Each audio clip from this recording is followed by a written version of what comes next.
Hello everyone, this is royal Satish Babu, doctors medical academy Khammam. So ముఖ్యంగా ఇవాళ meet అయిన సందర్భం ఏంటి అంటే, చాలామంది పుట్టగానే లేదా చిన్నప్పుడే డాక్టర్ కావాలనే కోరికతో ఉంటారు. చాలా ఏళ్లుగా డాక్టర్ కావాలని కలగంటూ ఉంటారు. ఇప్పుడు ఆ కలలన్నీ కూడా చాలామందికి దూరం అయ్యే పరిస్థితి ఎదురైంది, ప్రమాదం ఎదురైంది. ఎందుకు అంటే మనకి ప్రతి జిల్లాకి కూడా ఒక మెడికల్ కాలేజీని మనం సంపాదించుకున్నాం. తెలంగాణ రాష్ట్రం ఏర్పడిన తర్వాత ఈ గవర్నమెంట్ కానీ ఆ పాత గవర్నమెంట్ కానీ ప్రతి జిల్లాకి ఒక మెడికల్ కాలేజీని ఏర్పరచుకున్న తర్వాత ఆల్ ఆఫ్ సడన్గా, అంటే ఎవరు కూడా ఎక్స్పెక్ట్ చేయని పరిస్థితుల్లో ఒక్కసారి ఒక private college, Mallareddy medical college, 2 కాలేజీలు ఉన్నాయి.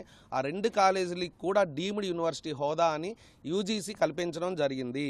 ఈ డీమ్డ్ యూనివర్సిటీ హోదా కల్పించడం ద్వారా ఏం జరుగుతుంది అంటే, అంతకుముందు ప్రైవేట్ కాలేజీల్లో ఒక 50% సీట్స్ అన్నీ కూడా కేవలం సంవత్సరానికి 60,000 రూపాయలకి బీసీ ఎస్సీ ఎస్టీ విద్యార్థులకు అయితే ఫీ రీఎంబర్స్మెంట్ ద్వారా ఫ్రీ సీట్లుగా ఉన్నాయి. కానీ ఇప్పుడు డీమ్డ్ యూనివర్సిటీ చేయడం వల్ల వాళ్ళకి ఏంటంటే స్వతంత్ర ప్రతిపత్తి హోదా కల్పించారు. దానివల్ల ఏమవుతుందంటే వాళ్ళ ఇష్టమైన ఫీజుని వాళ్ళు తీసుకోవచ్చు.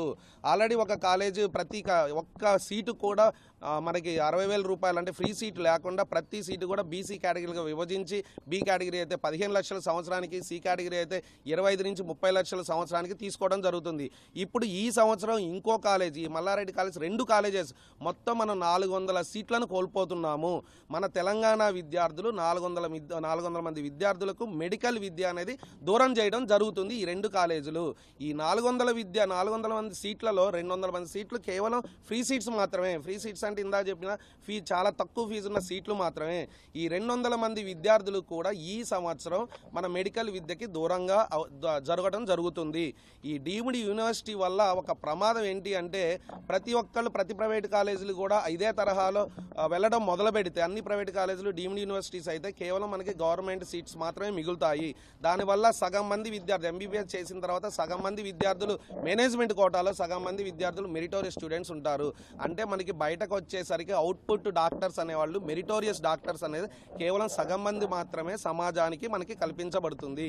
రెండో ప్రమాదం ఏంటి అంటే, ఎప్పుడైతే వాళ్ళు ఎక్కువ ఫీజు 18 లక్షలు, 20 లక్షలు, 30 లక్షలు కట్టి ఎంబీబీఎస్ చదివారో, తర్వాత పీజీ సీట్ని అదే రకంగా కొన్నారో, వాళ్ళు డెఫినెట్గా హాస్పిటల్ పెట్టడం ద్వారా మామూలు కన్సల్టేషన్ ఫీజు ఉంటుందని ఎక్స్పెక్ట్ చేయడానికి వీల్లేదు. చాలా ఎక్కువ ఫీజు కన్సల్టేషన్ చేయడం ద్వారా అటు మధ్య తరగతి వాడికి వైద్యము అందకుండా ఉంటుంది, మధ్యతరగతి వాడికి విద్య అనేది కూడా, 2 కూడా దూరం చేయడం జరుగుతుంది. కాబట్టి యాక్చువల్గా డీమ్డ్ యూనివర్సిటీ ఇవ్వాలి అంటే ఏదో ఒక మంచి హోదా కలిగి ఉండాలి, ఉన్నతమైన ప్రమాణాలు ఇవన్నీ కలిగి ఉండాలి. ఏ కాలేజ్ అయినా సరే ఉన్నతమైన ప్రమాణాలు మనకి ఎక్స్పెక్ట్ చేయని స్థాయిలో ఉంటేనే వాడికి డీమ్డ్ యూనివర్సిటీ అనేది కల్పించడం జరుగుతుంది. కానీ ఒక్కసారి మనం గమనించినట్లయితే తెలంగాణ రాష్ట్రంలో ఏ ఒక్క విద్యార్థి కూడా మల్లారెడ్డి కాలేజెస్ని ఫస్ట్ ఆప్షన్గా ఎన్నుకోవడం జరగదు. ఏ ఒక్క విద్యార్థి కూడా ఎన్నుకోవడం జరగదు. అన్నప్పుడు ఇంతకంటే మంచి కాలేజెస్ ఉన్నప్పుడు ఐచ్ఛికాలంలో ఇది ఫస్ట్ ఆప్షన్ జరగనప్పుడు ఫస్ట్ డీమ్డ్ యూనివర్సిటీ హోదా ఎలా కల్పించడం జరిగింది? మల్లారెడ్డి గారికి నేను రిక్వెస్ట్ చేస్తున్నాను. మీరు చాలాసార్లు అనడం జరిగింది, అన్ని దానాల్లో కల్లా విద్యాదానం గొప్ప అని చెప్పేసి అనడం జరిగింది. దానము అంటే కనీసం మామూలు మధ్యతరగతి వాడికి కూడా విద్యను అందిస్తే అది దానం అంటం జరుగుతుంది. కాబట్టి దయచేసి, ఎందుకంటే ఆ ఫీజు ఎంత అనేది మీ ఇష్టమే, 0 ఫీజు మీ ఇష్టమే, 20,000 ఫీజు మీ ఇష్టమే, 20 లక్షల ఫీజు కూడా మీ ఇష్టమే. కాబట్టి కనీసం సగం సీట్లు, అంటే 200 సీట్లు అన్నా సరే మన తెలంగాణ విద్యార్థులకి అతి తక్కువ ఫీజుతో మీరు చేయగలరని మేము భావిస్తున్నాను. ఈ దిశగా గవర్నమెంట్ కూడా ఆలోచిస్తుంది.